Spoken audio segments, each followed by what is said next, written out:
Hello students, very good morning. Today we are going to start with the unit number 4, last unit of our syllabus, Introduction to Ethics. હવે આની અંદર આપણે ભણવાનું છે what is ethics and what is known as ethical behaviour. અને બિઝનેસની અંદર એથિક્સનું શું મહત્ત્વ છે એન્ડ બિઝનેસ એથિક્સ શું કહેવાય, what is considered as an ethical behavior in the corporate business, એના વિશે આપણે આખી ચર્ચા કરવાનું છે. Clear? So let's V start with the concept and meanings of ethics. થોડું ફિલોસોફિકલ ચેપ્ટર છે. અત્યાર સુધી આપણે જે ચેપ્ટર્સ જોયા હતા એનાથી થોડુંક અલગ છે, થોડું ફિલોસોફિકલ મોરલ વેલ્યુઝવાળું ચેપ્ટર છે કે જેમાં તમારે મોરલ વેલ્યુઝ વિશે ભણવાનું છે. આમ હોવું જોઈએ, આમ ન હોવું જોઈએ સોસાયટીમાં, એ બધી વિશેની આપણે વાત કરીશું. ક્લિયર? બિઝનેસની અંદર આવી પ્રેક્ટિસીસ થવી જોઈએ, આવું ન થવું જોઈએ, એના વિશે આપણે આની અંદર ચર્ચા કરીશું. સો ઇન શોર્ટ આટલી વસ્તુ ખાલી યાદ રાખજો. Ethics means you have to decide what is right, what is wrong. સાચું શું છે, ખોટું શું છે, સાચું મારે કરવાનું છે, ખોટું મારે કયા એક્શન્સ એવા નથી કરવાના which damage the society or detrimental to the society. સાચું શું છે, ખોટું શું છે, મારે શું કરવાનું છે, શું નથી કરવાનું, કયા મારા એક્શન્સ એવા હશે કે જે ક્યાંક સોસાયટીને નુકસાન કરતા હશે, જે મારે કરવાના નથી. Clear? So every time I require to exhibit, I require to reflect the ethical behaviour in a society. સોસાયટીને જે બેનિફિટ થતું હોય એવું ન્યુટ્રલ બિહેવિયર મારે પ્રેઝન્ટ કરવાનું છે. એનો મતલબ બધાની વસ્તુનો શોર્ટ ક્રક્સ આવો થાય છે કે business basically are setup with the major objective of earning a maximization of profit. That we know very well from the very beginning.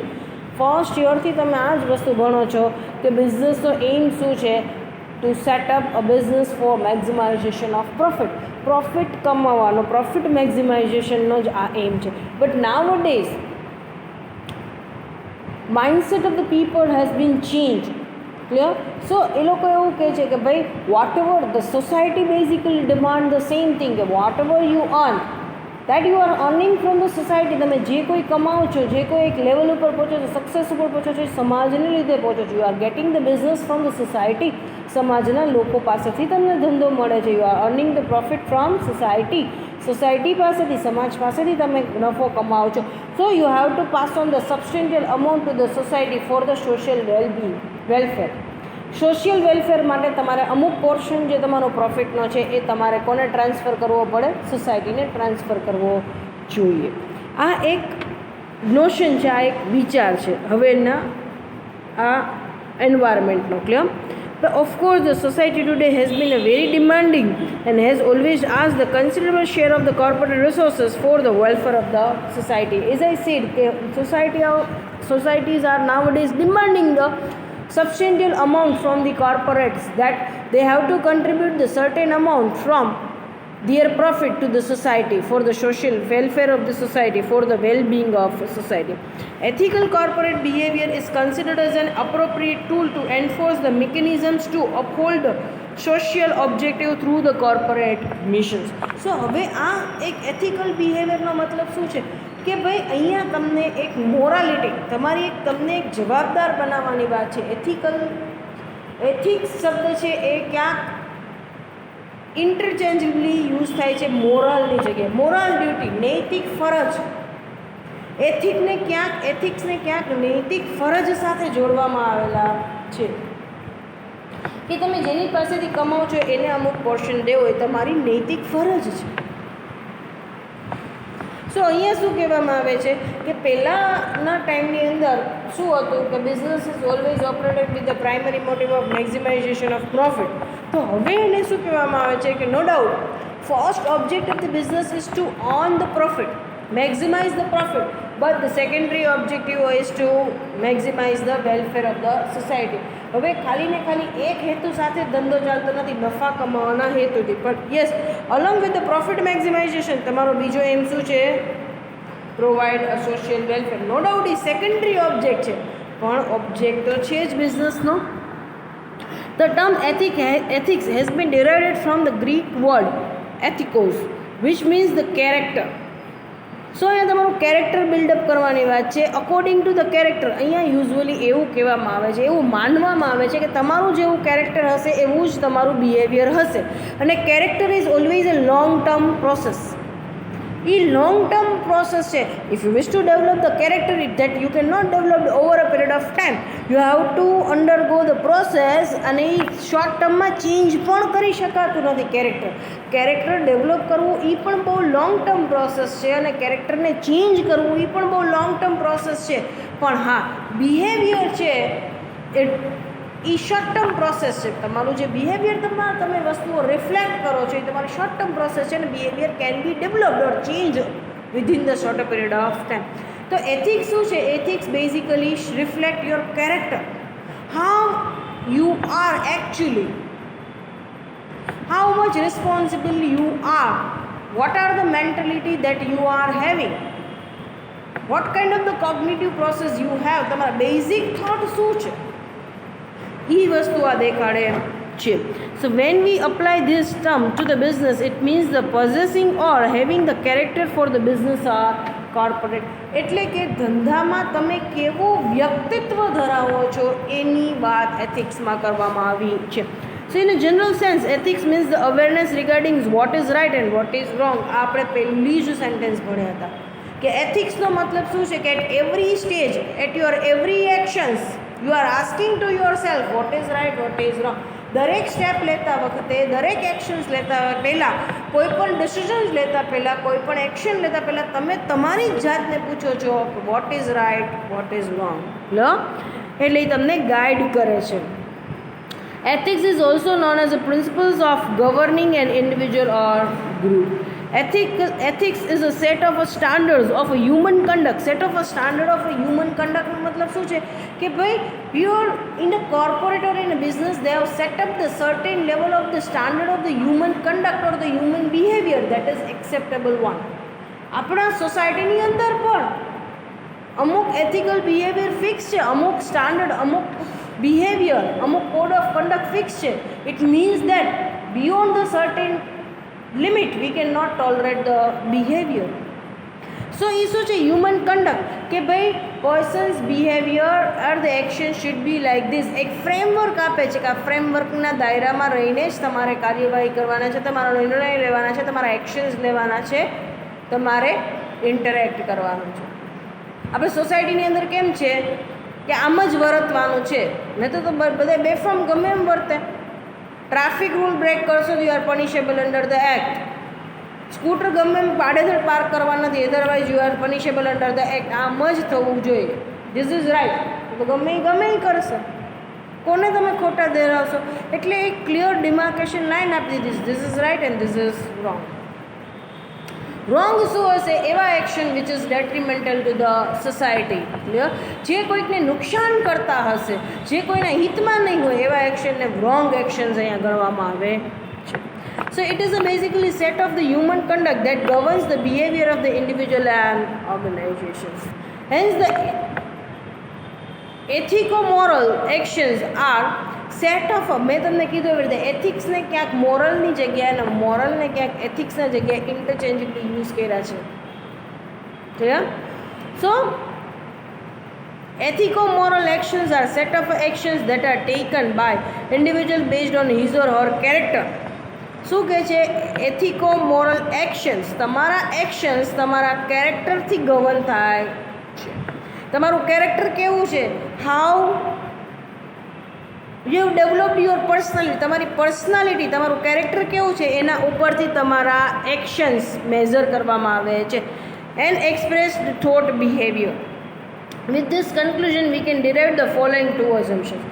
આપણા કેરેક્ટર, આપણી પર્સનાલિટી ઉપરથી આપણું બિહેવિયર રિફ્લેક્ટ થાય છે. આ વસ્તુ એક ક્લિયર કટ કન્ક્લુઝન છે. આ કન્ક્લુઝન ઉપરથી બે એઝમ્પશન આવ્યા છે. Good or the pure behaviour is reflections of the good character. તમારું કેરેક્ટર સારું હશે તો તમારું બિહેવિયર સારું જ હશે. Good character makes the people behave nicely. તમારું કેરેક્ટર સારું હશે તો તમારું બિહેવિયર સારું જ હશે, નો ડાઉટ.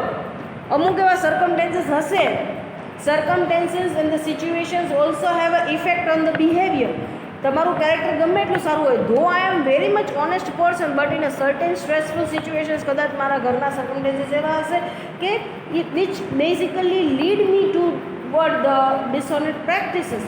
હું બહુ ઓનેસ્ટ વ્યક્તિ છું, મારા વિચારો બહુ જ છે, મારા પ્રિન્સિપલ્સ, મારી વેલ્યુઝ, મારી અઝમ્પશન્સ, મારી બિલીફ્સ બહુ રિલેટેડ છે, ઓનેસ્ટી રિલેટેડ. બટ મારા ઘરના સિચ્યુએશન સર્કમસ્ટન્સીસ એવા છે કે મારે ડિસઓનેસ્ટી કરવી જ પડશે તો જ મને પૈસા મળશે. Then and then I am able to satisfy the need of my family.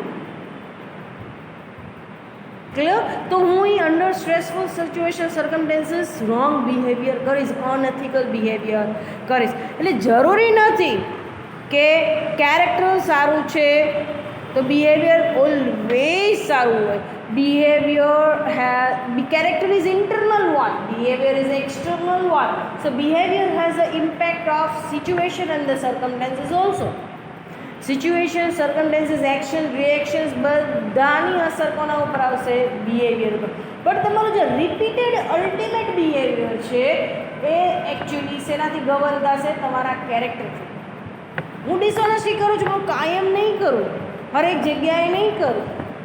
Once I satisfy the need, I will again come back to the normal behavior. So however, above assumptions are too subjective. મેં કીધું એવી રીતના honest person છે એ પણ dishonesty કરશે. સે for example એરોસ્ટેસ છે, એને સારું બિહેવિયર કોઈ સામેવાળો કરે કે ખરાબ બિહેવિયર, એના ફેસ ઉપર ઓલવેઝ સ્માઇલ હોય, ગુસ્સો ન હોય, તો એનો મતલબ એવો નથી કે એનું કેરેક્ટર એ છે, ના. બટ ધ ડિમાન્ડ, એની જોબ એ બિહેવિયર એની પાસેથી ડિમાન્ડ કરે છે. That's why she is reflecting such behaviour.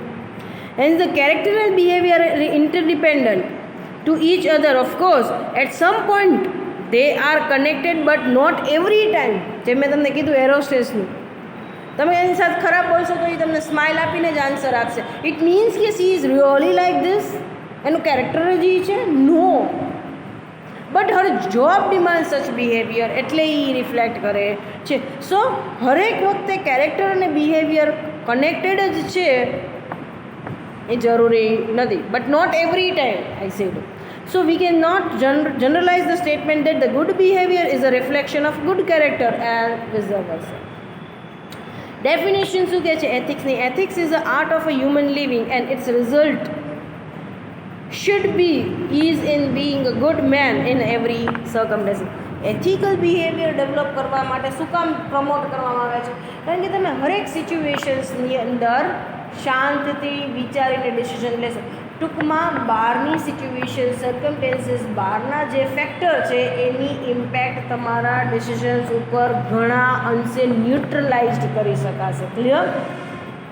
Now the feature or the natures of ethics. Ethics is a discipline that deals only with the human being. That means ethics is only and only applicable to the human being. જેમ feelings ખાલી human being જ express કરી શકે છે એમ, it is not applicable to the animals or any other living persons. Clear? બીજી કોઈ living plant, animal, એ લિવિંગ થિંગ્સ છે, લિવિંગ બિંગ છે, પણ એને અપ્લાય થતું નથી ethics discipline. Clear? It is systematic knowledge of normal behaviour and conduct of the human being. Clear? It is a study under the field of a social science. Social science ના ફિલ્ડનું study છે. એ શું study કરે છે? Human conduct and human behaviour. That is voluntary. કયું behaviour study કરે છે? એ voluntary behaviour, forced behaviour નહીં. જેમ મેં તમને કીધું એવી રીતના એરોસ્ટેસની જોબ જ એવી છે કે they are force to behave like this. Ethics કયું બિહેવિયર સ્ટડી કરે છે? જનરલ ઇન્ટરપ્રિટેશન્સ કયા બિહેવિયર ઉપરથી આપે છે? વોલેન્ટરી બિહેવિયર, ફોર્સ્ડ કોર્સ્ડ બિહેવિયરથી નહીં. It is observe that the technological advancement have lead to the technical dilemma in the mind of people. Camera is not actually allowed, પણ તમે દર વખતે કેમેરાના અંડર ઓબ્ઝર્વેશન્સમાં જોવો છો, ઇટ્સ અ બ્રેક ઓફ, એટલે મીન્સ બ્રીચ ઓફ પ્રાઇવસી. તમને કોઈ પણ એપ્લિકેશન્સ અત્યારે ડાઉનલોડ કરો, બધું અલાવ કરવાનું કહે છે, તમારી પ્રાઇવેટ ઇન્ફોર્મેશન્સ લઈ લે છે. It's a breach of privacy. But you can not do anything. તો ટેકનોલોજીકલ એડવાન્સમેન્ટનો લાભ નથી લઈ શકતા તમે. Clear? So profit maximization and discharging the social responsibility, both the things are opposite and. મને નફોય કમાવો છે ને સામે કમાવું છે સમાજ સેવામાં વાપરવું છે, તો યાર બે એક્સ્ટ્રીમ એન્ડ છે. તમે નફો, તમે મૂડી વધારવા બેઠા છો કે સામે દાન કરવા બેઠા છો? હું કમાવી કરા દાને કરું તો પછી હું સેવિંગ્સ ક્યાંથી કરી શકીશ? ઓપોઝિટ એન્ડ્સ છે. સો ઓલવેઝ કોન્ફ્લિક્ટિંગ સિચ્યુએશન્સમાં મૂકે છે એન્ટરપ્રિન્યોર્સને. Clear? It is normative science. Normative science શું કહે છે? વોટ ઓટ ટુ બી, શું હોવું જોઈએ, rather than what is actual things. Factual judgement શું છે, એકચ્યુઅલી ફેક્ટ શું છે એ નહીં, શું હોવું જોઈએ એના ઉપરની જ વાત કરે છે કે આમ હોવું જોઈએ, આમ હોવું જોઈએ, આમ છે એ નહીં. Yes, so it is a normative science. It is not positive science. Yeah? So hereby we are completing our today's lectures. Tomorrow onwards we'll start with the rest of the topics of unit number 4. Thank you so much for the same.